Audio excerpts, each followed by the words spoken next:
Robbers. That's our show. Hi, Jay. Hi. You like my cut-off rod? Yeah, man. So Aaron picked the windiest spot because he knows we have a live microphone that we're We know how fish bite in the wind, right? That's it. It's much better.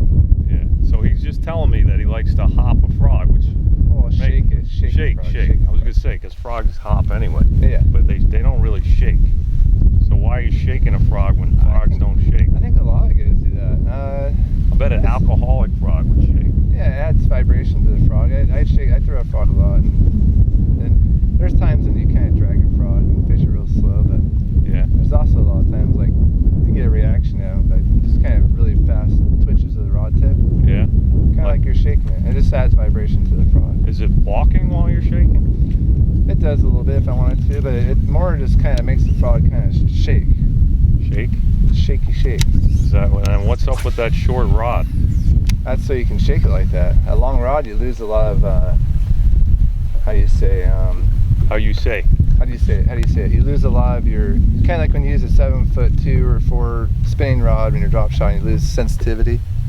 You lose that ability to shake it like you need to. Sometimes a small worm, just kind of. Wait, 2 inches of difference? Take that, dude. Maybe have your glasses on fishing with me. I had them on, man. One had it. I just didn't have them where I needed them.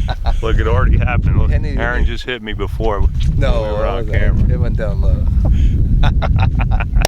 I didn't do that. I know you did. I did have one on right there. He took it too. I don't think he was on, dude. It wasn't on, but I think it ripped his mouth off or something. But yeah, shaking it gives it vibration. I mean, it's hard to do that with a long rod. This is a 6'10". Yeah. It's hard to do that with a 7 foot or even a 7'2". You can't get the same action. See right there, I'm in that moss. Yeah. Is this a heavy action rod?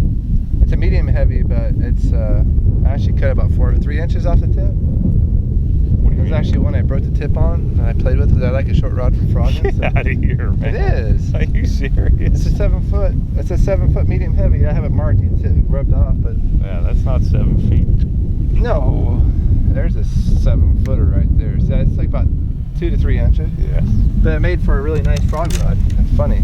Still has a little bit of a tip. This 7 foot medium heavy, my rod has a lot of backbone. So that's all you need is a backbone and a little bit of a tip. You don't want a real stiff rod on tip. You want a nice, like a medium tip, medium light, and then a lot of backbone. So short of somebody actually buying a rod and breaking the tip off, do they actually sell? Does Enigma actually sell this rod? We sell a 6'8", 6'10", I think it is, but we discontinued it. It's too stiff. They didn't have the tip you need. You break your own. Break them and make them, man. So I broke one. And it throws really good, and you have plenty of power. And yeah, getting them out. You see, that frog almost killed you. It came back like from, I was like 75 feet away, and it almost killed you. So that's right, man. So that's a lot of power there. Wait till you feel the pressure before you set the hook. And it kind of did pull a little bit. All right. So that's frogging 101. Yeah.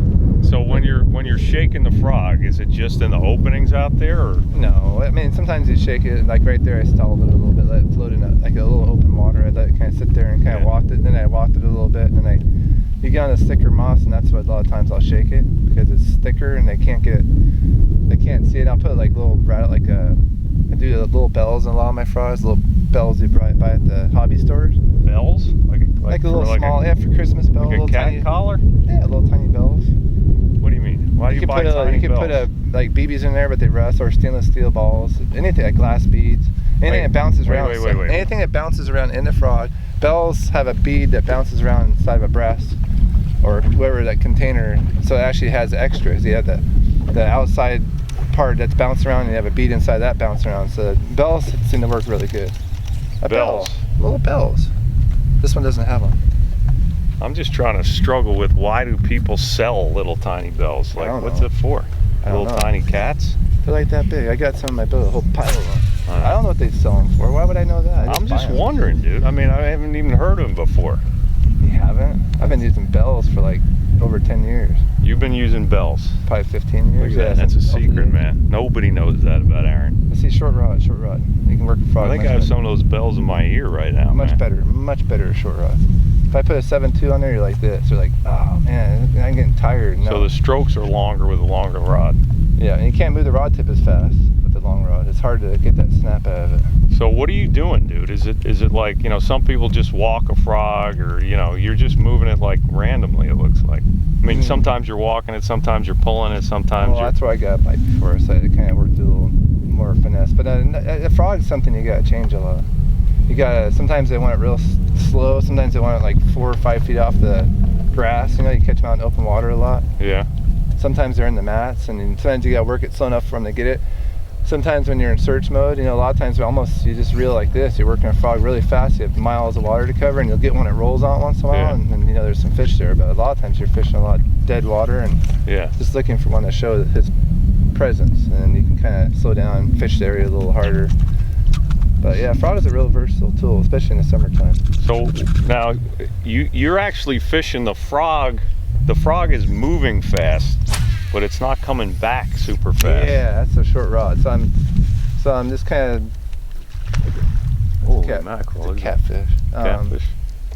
I don't know. I didn't know it's a catfish. That could have been anything right there. I see enough. You saw the whiskers? I saw it roll the way it rolled, and the body curled. Had a kind of bent its body real hard. That's a catfish. Nobody can do that except for Aaron. Not even a career fish biologist. More like that, and a catfish will, when he rolls, he flips his tail around. They kind of get in an S almost. They turn. So this everybody, if you don't know Aaron Martens, this is an infamous attention to detail, which is totally legit. I don't know if you've ever seen Aaron go through a bag of soft plastics. I don't do that. But that's awesome, man. This one's good. That one not good. This one not good. This one not good. I've done that a few times when it was crucial to have a straight bait. Yeah. Yeah. And another tip for you guys, you can take those bad ones that they're bent and put them all together, all the bad ones together, and put them in a bag like a cellophane, like the bags that come in as Ziplocs. Put them in there real tight, like pack them in there real tight and straighten it all straight, and then get all the air out, and then store them somewhere like that, and they'll straighten out in a few months. In a few minutes? No, months. Depends a few months. You put them in your boat, and it's